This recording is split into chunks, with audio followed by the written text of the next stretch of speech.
What is electromagnetic induction? What happens when the magnetic field associated with a circuit changes?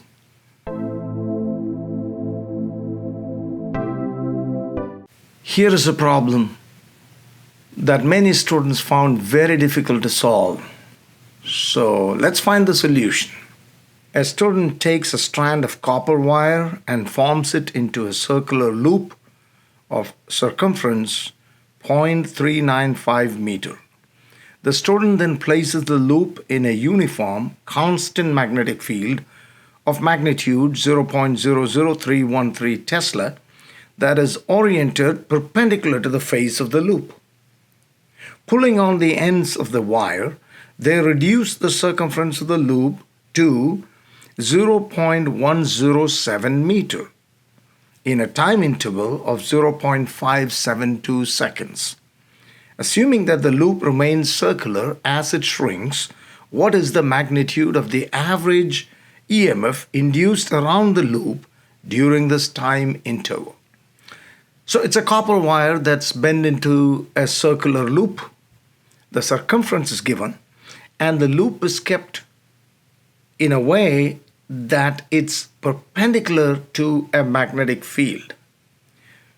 So I've drawn this important words, circumference perpendicular to the face of the loop. So you see that the purple arrow shows the perpendicular drawn to the loop, and the blue arrows show the magnetic field.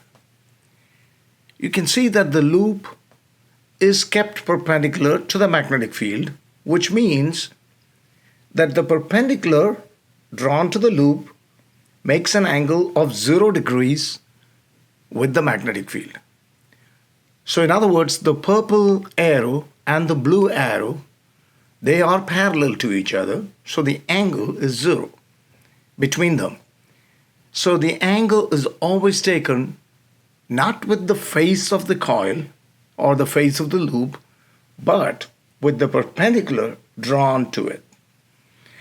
And the flux, the magnetic flux passing through the loop is BA cosine theta. B is the strength of the magnetic field, which is given here. A is the area of the loop. And as I mentioned, theta is the angle, which is 0 in this case, and cosine of 0 is 1. So the magnetic flux phi is equal to B times A. But the area of the loop changes. When the area of the loop changes, the magnetic flux also changes. Although B is a constant, when A changes, phi changes. And according to the law of electromagnetic induction, whenever the magnetic flux changes, an EMF is induced. E is minus delta phi by delta T. So we got to find the change in the magnetic flux and divide it by the time. The change in the magnetic flux is nothing but phi 2 minus phi 1. Phi 2 is BA2 and phi 1 is BA1. So you can pull out B as common factor and you get A2 minus A1, which is area 2 minus area 1. Now the area of a loop is pi r squared. So A1 would be pi r1 squared and A2 would be pi r2 squared. So when you take A2 minus A1, pi can be taken out and it will become r2 squared minus r1 squared. But in this problem, the radii are not given. Instead, the circumference is given. So from the circumference, we have to find the radius. How do we do that?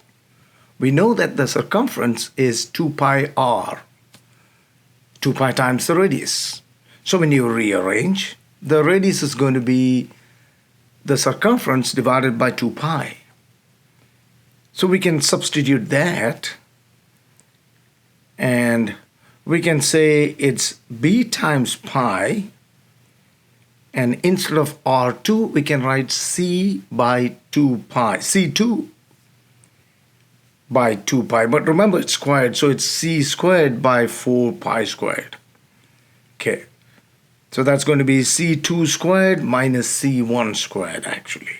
Keep that in mind, and then we can pull out the 4 pi squared out. It's actually 1 by 4 pi squared. That's taken out. Okay, there I've added c2 and c1. And then you have c2 squared minus c1 squared. But on the outside, the pi gets cancelled with the pi squared, so leaving a pi in the denominator. So that simplifies to b by 4 pi. And then you have c2 squared minus c1 squared. So what happened here is, when I substituted the value of b, on the assignment problem, the numbers changed. So unfortunately, I used another value of b, but the method of working out the problem is correct. So the strength of the magnetic field is 0.00273 instead of 0.00313. Again, which had changed, and I didn't notice that. So that is the difference there. And then you have 4 times pi is 3.14, and then the circumference, you have 0.395 squared minus 0.107 squared. And the order in which you take the circumference doesn't matter, because it's asking you to find the magnitude of the induced EMF, so the sign doesn't matter. It's only the change that is important. So the negative doesn't matter, okay? And so when you do that, you get 3.14 times 10 to the negative 5 Tesla meter squared. That's the unit of magnetic flux. So that's just delta phi.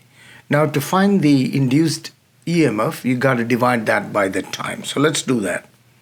So the induced EMF E is equal to delta phi by delta t.